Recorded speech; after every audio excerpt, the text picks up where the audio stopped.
Ya, kembali lagi kita akan membahas buku Metasploit Regression Testing Cookbook. Jadi, pada kali ini kita akan membahas bab yang kelima, yaitu Using Meterpreter to Explore the Compromised Target. Apa itu Meterpreter?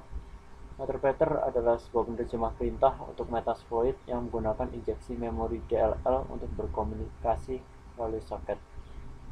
Nah, Meterpreter ini mempunyai cara kerja. Nah, berikut ini adalah cara kerja dari Meterpreter. Jadi pada langkah pertama, exploit dan payload tahap pertama dikirim ke mesin target. Nah, setelah dieksploitasi, kita mengikatkan diri pada target dengan tugas tertentu dan mencoba untuk menghubungkan kembali untuk menyerang MSF konsol dan saluran komunikasi telah diatur.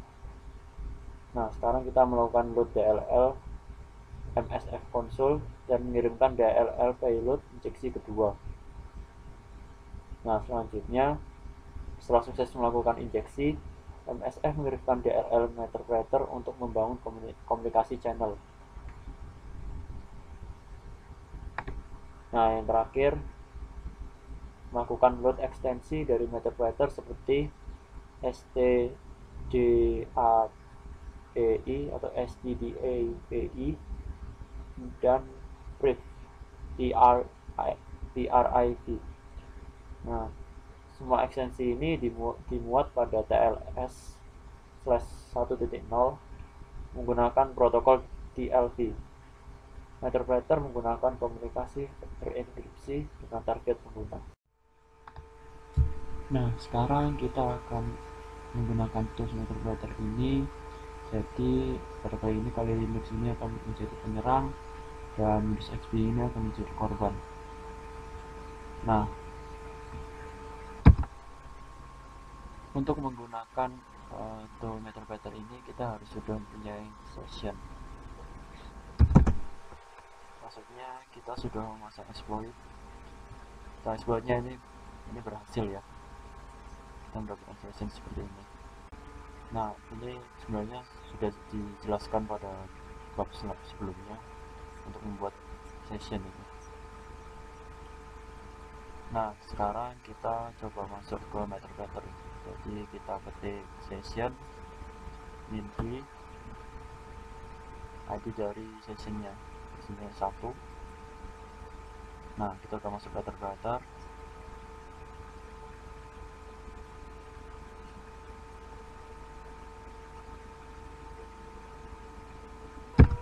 Nah, untuk mematuhi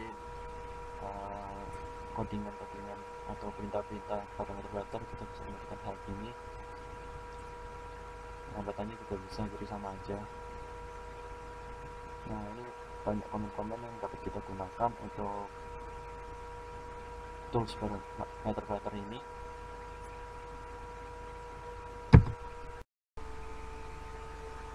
Nah, yang pertama adalah perintah background. Jadi perintah background ini akan membuat kita keluar dari session yang telah kita masuki tadi. Jadi kita langsung coba aja. Nah, kita udah keluar. Jadi masuk ke MSF exploit lagi. Nah, kita masuk lagi. Nah, masuk lagi ke daftar. Perintah selanjutnya itu get ID. Jadi get ID ini untuk menampilkan user ID.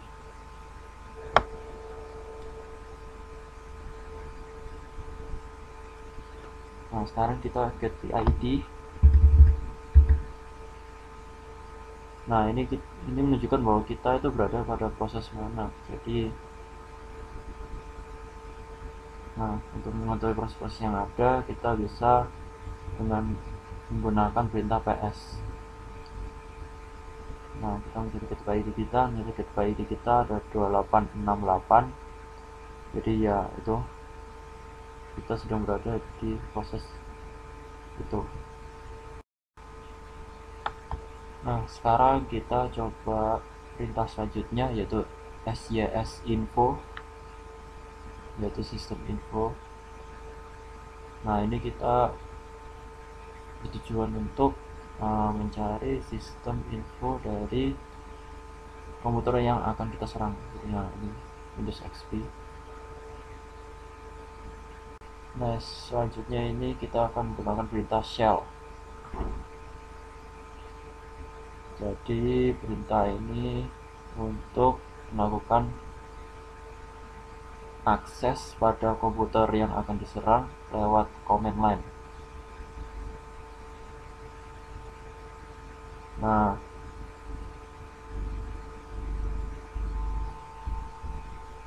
kita bisa mengaksesnya. Nah, seperti ini.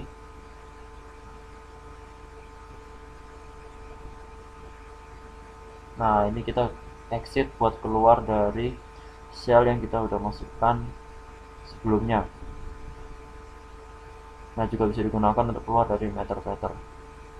Jadi kita juga nutup session dengan perintah exit ini.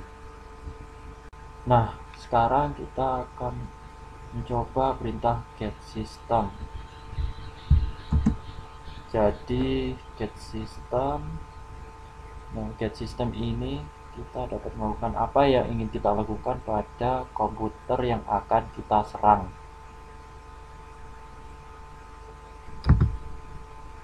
Nah, untuk mematuhi cara menggunakan get system, kita dapat melakukan perintah get system minha.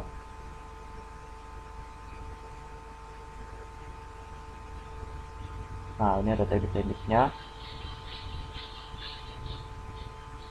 Secara default, kita akan menggunakan alt technicus available. Jadi get system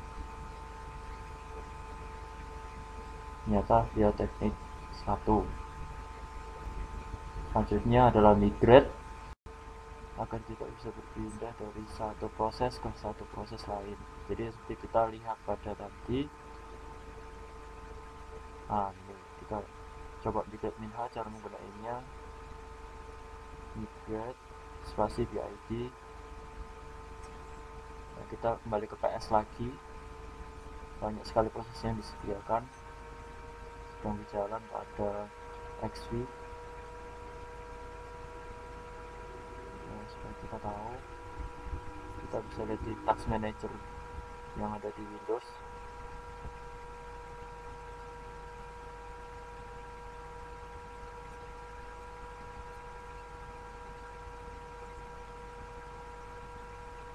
Kita melakukan migrate salah satunya karena kita dapat menghentikan proses yang ada pada komputer korban. Jadi misalnya kita ingin menghentikan proses yang ada di komputer korban, kita harus pindah-pindah dulu antara satu proses dengan proses yang lain. Jadi